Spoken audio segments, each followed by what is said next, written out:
Mengangkut peralatan pemancar radio seberat 4 tan ke puncak Gunung Kinabalu bukan tugas biasa.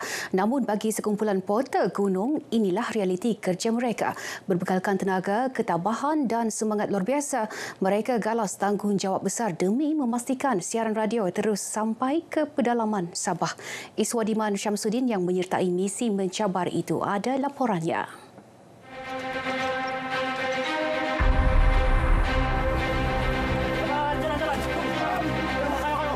Misi bermula sejak 15 Mei lalu.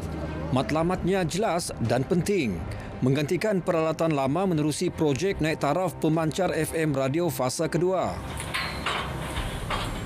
Seramai 30 porter gunung memainkan peranan utama. Mereka bergilir-gilir menempuh laluan sukar sepanjang hampir 3,000 meter dari aras laut sambil memikul barangan logam dan peralatan sensitif. Mereka yang digelar Badan Kinabalu menjadi tulang belakang operasi ini. Mereka mengangkut peralatan pemancar radio seberat 4 tan naik ke stesen pemancar layang-layang. Memang sangat mencabar, terutama benda-benda yang berat, lebih dari 200 kilo, dan juga jalan yang sempit, licin, dan juga tidak rata.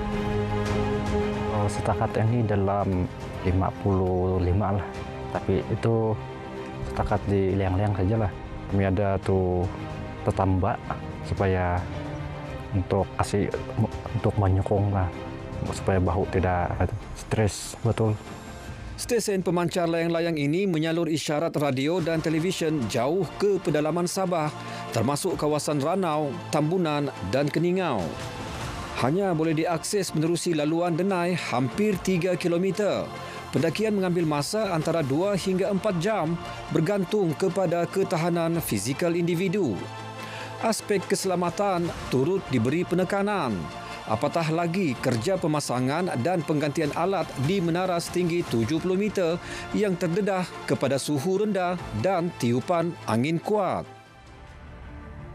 Satu risiko tu kena jaga yang barang-barang macam tempat yang skru, nutcan, takut besi jatuh, takut barang jatuh lah yang terkena equipment yang lain.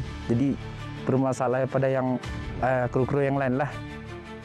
Salah satu kan hiking, kedua stamina pun belum cukup untuk naik gunung Layan. Lepas tu dengan keadaan cuaca lain yang kadang menentukan kadang tidak. Kalau hujan kami terpaksa stop. Paling cabaran sekali di Gunung Kinabalu di RTM layang-layang lah. Dengan porter yang perlukan tenaga, jumlah yang ramai yang seberat hampir 4 tan. Setiap barang ada yang 263 kilo. Itu dari cabaran paling tinggi lah berat. Mereka juga terpaksa bergelut dengan cuaca sejuk, kabus tebal dan hujan mengejut sambil memastikan alat yang dibawa tidak rosak atau tercicir. Setiap langkah, walau berat, membawa makna besar kepada ribuan pendengar radio di seluruh Sabah. Sentiasa memberikan siaran yang berkualiti untuk rakyat Sabah. Stesen pemancar FM layang-layang di Gunung Kinabalu ini antara yang terakhir lah daripada 6 stesen yang dinaik taraf. Ini adalah sebahagian daripada projek naik taraf FMTX Fasa 2 Zon 3 di Sabah. Projek ini adalah untuk memastikan rakyat Sabah mendapat siaran radio yang lebih jelas, stabil dan berkualiti.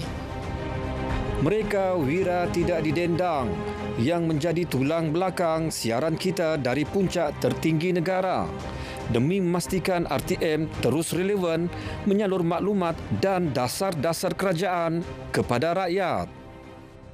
Baiklah saudara, penggantian peralatan di stesen radio FM di layang-layang Gunung Kinabalu adalah antara usaha RTM dalam memastikan peralatan dapat digunakan dengan sebaiknya untuk menyampaikan siaran secara berkualiti kepada rakyat dan juga menyampaikan dasar-dasar kerajaan serta hiburan kepada pendengar di seluruh Sabah. Iswadiman Syamsuddin, RTM.